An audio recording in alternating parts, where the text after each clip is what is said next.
Hi, good morning, good afternoon, good evening, whenever you're listening to this.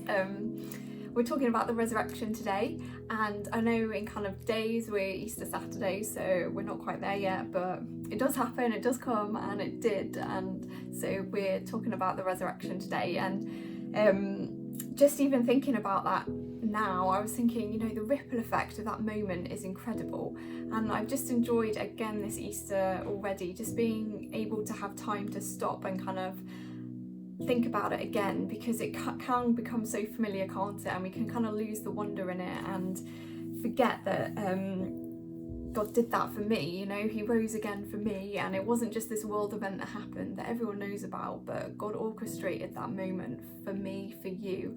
And yeah, just that, thinking about that is incredible, isn't it? And there's so much we could talk about in the resurrection. I was just thinking about it, you know, it's huge, isn't it? And you know, we could talk about the miracle of it, the new life it ushers in, the freedom it brings, the joy, the hope, the beauty in it, the forgiveness. But I wanted just to talk a bit today about the victory of it. I've been listening to this song recently by Phil Wickham, and it just kind of spurred my thoughts down this line, so I'm just gonna talk a bit about that. And in the song it's talking about looking at the resurrection, the empty grave, the victory of God conquering death and defeating sin, and the hope and the light in that after the days, you know, we've been talking about the days before leading up to the resurrection this week, and you know, the darkness, the heaviness in it, the suffering, the pain, the confusion, and then yet there's this hope, and he does rise again. He did triumph over it all and came out victorious. And I was thinking, you know, you can look at the Easter story with kind of a metaphor of what we go through in life, the cycles we go through, where, you know, we can have these heavy moments, these times of suffering, or just whatever life throws at us. They're tough, aren't they? And we can go through periods, days of waiting before we get to those victory moments, or that breakthrough, or that healing, or whatever it is. It can feel like we're walking through the Easter story. Yeah, and in those days before the resurrection, before Easter Sunday, it's easy, isn't it, not to trust that God's with you, that he's fighting for you, that he will win that battle and bring you through, and he does hold the ultimate victory. And it's not easy, is it? But you know, it's always a choice. We have this choice to believe, to look to him, to live in that hope, and not to dwell in the darker, heavier days, and choose to hold on to what's promised. And I was thinking, you know, when we're going through that, what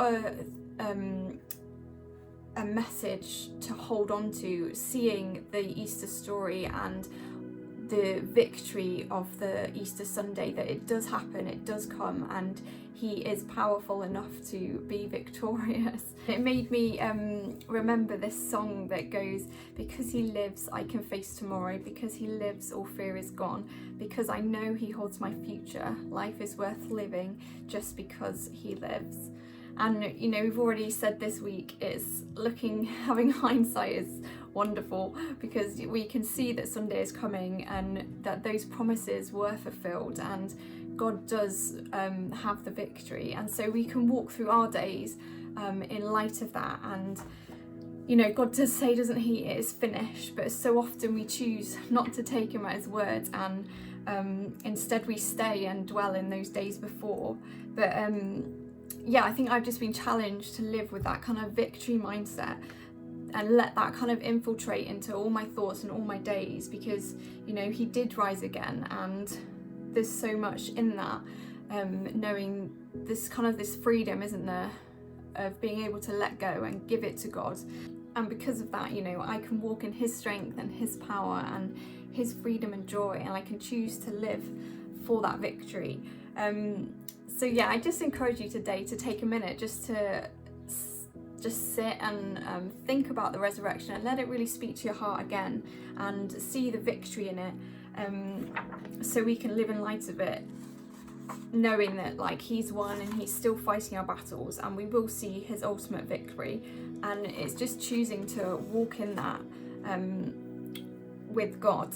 And So yeah, let's just thank him again today for the miracle of the resurrection and that tomb being empty and him having risen and being alive today.